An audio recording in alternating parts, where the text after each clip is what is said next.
syarat diterimanya ibadah seseorang adalah harus diiringi dengan ikhlas. Allah tidak butuh kepada orang-orang yang amalnya tidak ikhlas.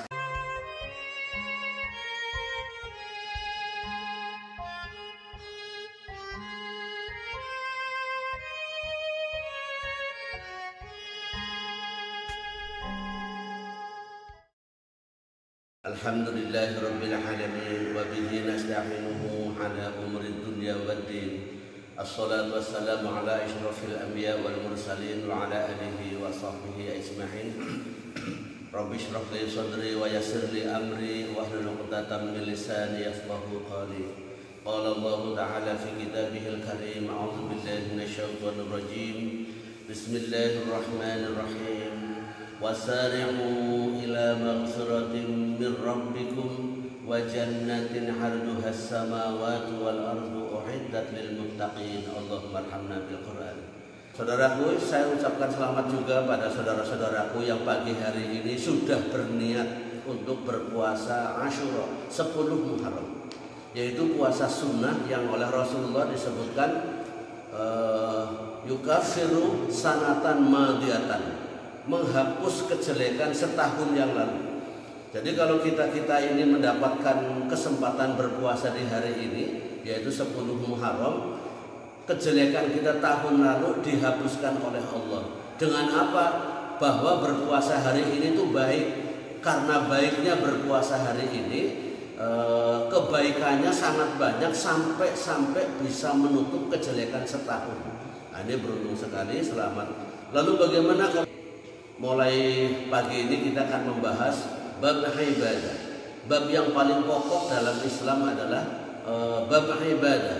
Karena memang manusia diturunkan oleh Allah ke dunia ini lil ibadah, untuk beribadah. Allah berfirman dalam surat Az-Zariyat surat 51 ayat yang nomor 56. A'udzu billahi minasyaitonir rajim. Wa ma khalaqatul jinna wal insa illa liya'budun.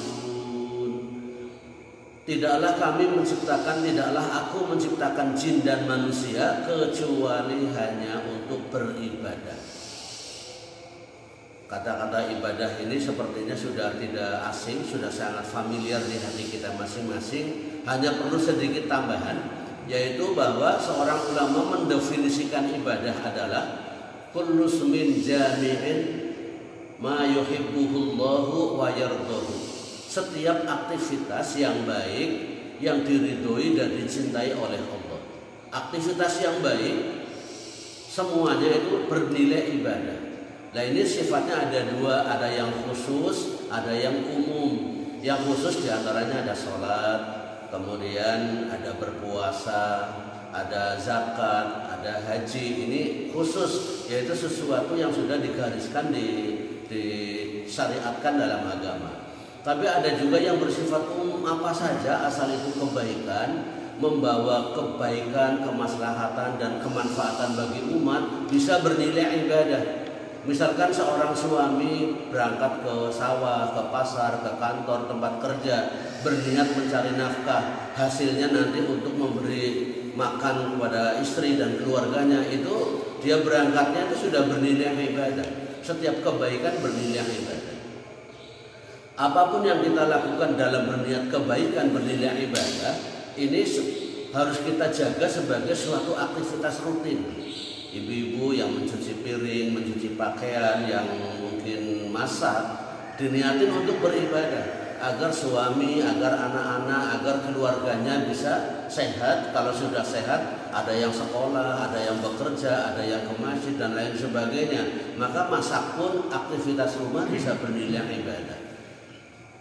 Landasannya yang penting kalau ingin aktivitas kita bernilai ibadah dan ibadah kita diterima oleh Allah adalah lillah, karena Allah. Ini yang penting. Sebab sebanyak apapun ibadah kita, bisa baca Quran seminggu khatam, tahajudnya penuh, terus sedekahnya mungkin banyak, tapi kalau tidak ikhlas tidak diterima oleh Allah.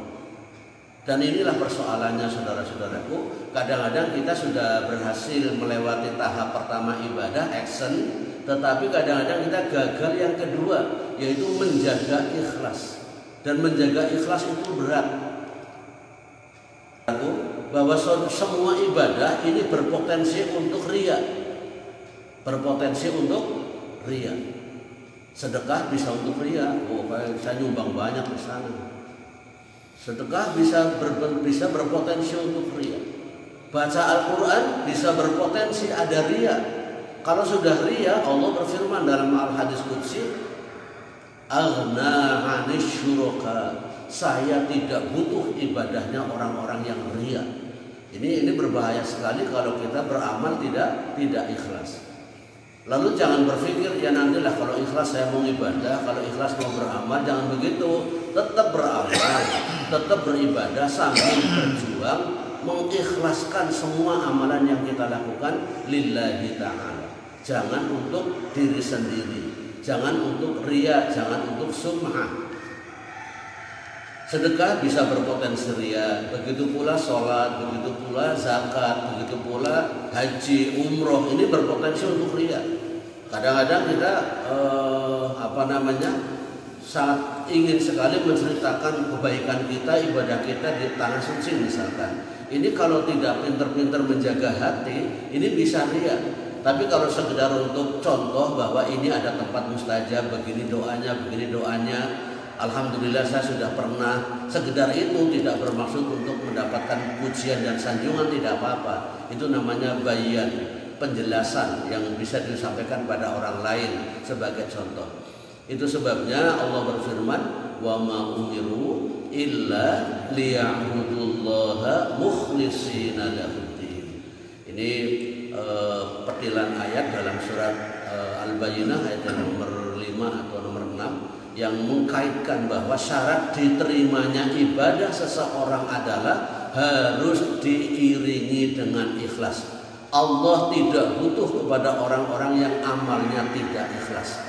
Untuk itu mari bersama-sama kita memohon pertolongan kepada Allah untuk aktif semangat amal soleh dan beribadah, tetapi juga minta pertolongan kepada Allah agar kita ini dijadikan atau memiliki sifat ikhlas. Insya Allah pada kesempatan yang akan datang akan kita bahas bagaimana cara kita menjaga ikhlas supaya amal kita tidak mubazir. Terima kasih atas perhatiannya, semoga bermanfaat. Kita akhiri